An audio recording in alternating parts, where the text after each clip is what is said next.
For a long time, I thought becoming rich was just about making more money, working harder, landing bigger deals, or stacking up wins. But eventually I noticed something that didn't add up. Some people earned less than me, but lived with more freedom, more clarity, and far less stress. Others had bigger incomes, but their lives felt heavier and more chaotic. That's when I realized wealth isn't just about how much money you make. It's about how you're set up to keep it, grow it, and not lose yourself along the way. I used to chase money because I lacked structure.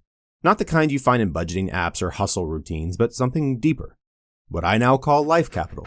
The kind of capital that shapes how money works for you, not just how hard you work for money. The people who quietly build real wealth, they've spent years investing in the right things, internally, not just financially. And once I started doing the same, everything shifted. There are 4 layers to this kind of growth, and when you build them in the right order, money stops being a chase and starts becoming a tool. The first layer, intellectual capital. When most people think of becoming more valuable, especially in terms of money or career, they often think of learning more. More books, more courses, more strategies. But real growth rarely comes from knowing a lot. It comes from going deep on a few things that actually change how you think and solve problems. This is what we call intellectual capital. And no, it's not about your grades or diplomas. It shows up in real moments. Like when you're asked to do something you've never done before. And instead of freezing, you break it down to small, doable steps and start from what you do know. Or when you meet someone whose beliefs are the complete opposite of yours. Instead of debating, you ask why they believe it and really listen. It's there when someone speaks in circles and you respond with one clear, focused question that shifts the whole conversation. I used to feel like I needed to learn everything, watch more videos, read more books, stack up more tips. But then I met someone who flipped that for me. He had no formal qualifications, but he had one powerful skill, writing persuasively. He told me that he spent 3 months doing nothing but learning that one thing, copywriting. And by applying it over and over, he tripled his income in just 2 years. Not because he knows everything, but because he went deep on one thing that truly mattered. Real progress begins when you stop collecting and start practicing. Pick one idea that truly matters, one skill that's worth your time, and stick with it. Apply it in your work, your conversations, and your daily life. Keep showing up for it day after day. That's how intellectual capital gets built, slowly, quietly. Until one day it shows up loud and clear in your results. A few years ago, I made a simple decision to master the art of writing compelling offers. Not just writing well, but writing in a way that moves them to take action. I wasn't a professional copywriter. I just picked that one skill and went all in. Every day I studied headlines, tested emails, rewrote landing pages. Most of it didn't work at first, but slowly I got better. And one of those rewritten offers, just one, ended up generating over 6 figures for a client.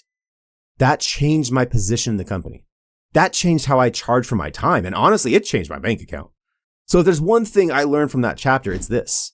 When you go deep on one valuable skill and apply it relentlessly, your results will eventually have no choice but to follow. Now let's move to the second layer, the people who shape your direction just as much as your ideas do.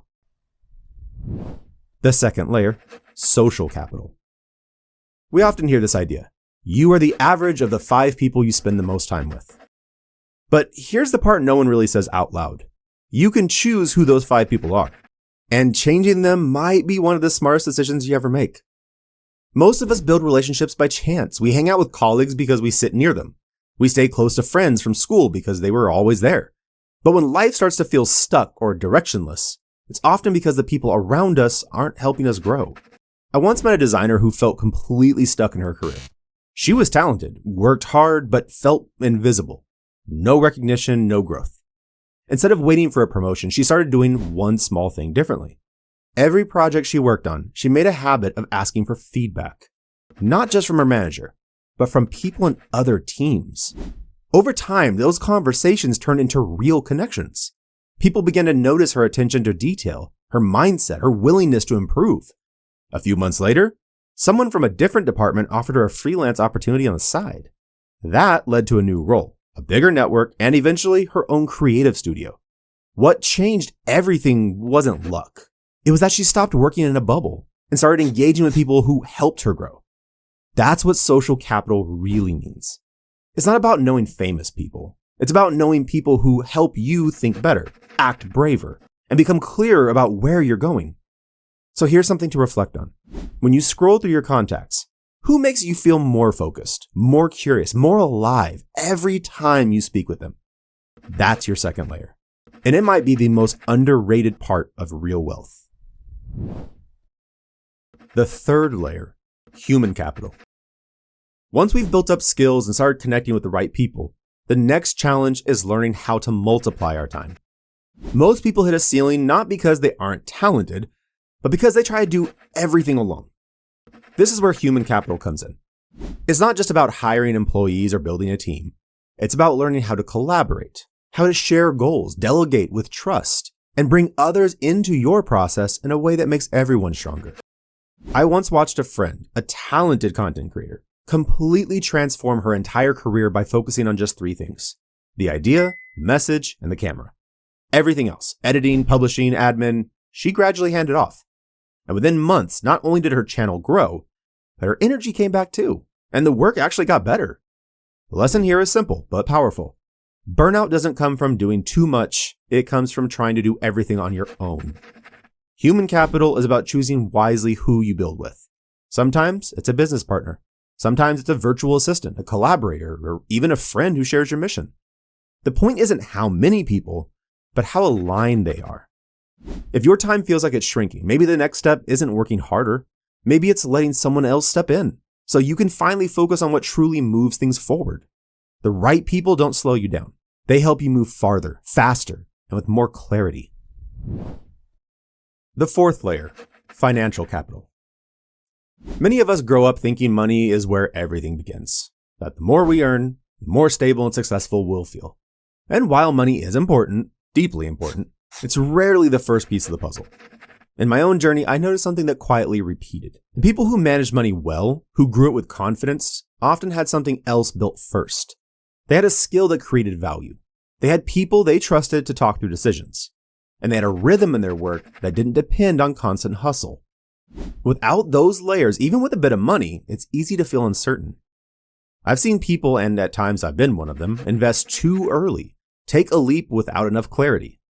And when things didn't work out, it wasn't just the money that felt lost, it was momentum and belief. But here's the shift. When you take the time to build from the inside out, mindset, relationships, and structure, money starts to behave differently. It flows more naturally. That's when you realize money doesn't define your worth. It reflects your system. Used well, it becomes a quiet amplifier of what's already working. It helps you explore new directions, protect your time and your peace.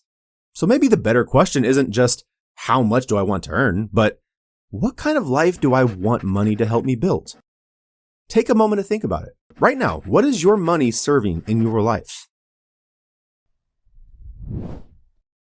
Investing in the right layer at the right time. If growth ever feels heavy and scattered, it might not be because you're doing the wrong thing. It might just be that you're doing the right thing at the wrong stage. Each phase of life has its own rhythm, and when you match your energy to that rhythm, things begin to flow. In your 20s, it's often about the inner layers, mindset, relationships. That might mean reading your first book on negotiation, even if you don't need it yet, or joining a free online cohort just to meet people who think bigger. This phase isn't about making everything work right away. It's simply about becoming someone who can hold bigger things in the future. Then in your 30s, the energy shifts. You begin thinking about time differently. You realize that saying yes to everything spreads you thin. That's when human capital becomes powerful. Hiring a virtual assistant for your side project, or partnering with someone whose strength is your weakness. You also start thinking differently about money. Not just earning more, but setting up simple systems, auto investing, or tracking expenses quarterly. So maybe pause and ask, where am I right now? And which layer do I need more? We all start from different places, some with more support, some with more weight to carry. But whatever the beginning looked like, we each have a say in what comes next. Think of your growth like a building. The height doesn't really matter if the foundation is shaky, but layer by layer, when the base is solid, everything else becomes easier to hold. So maybe today isn't about chasing big goals. Maybe it's about choosing one brick to lay down carefully. That could be blocking out 1 hour to learn a skill you've been putting off, or texting someone who always challenges your thinking in a good way. Maybe it's finally hiring help for that one task that drains your energy, or just reviewing where your money actually goes each month. If you'd like more like this, don't forget to like, subscribe, and hit the bell so we can keep building together. Thanks for being here.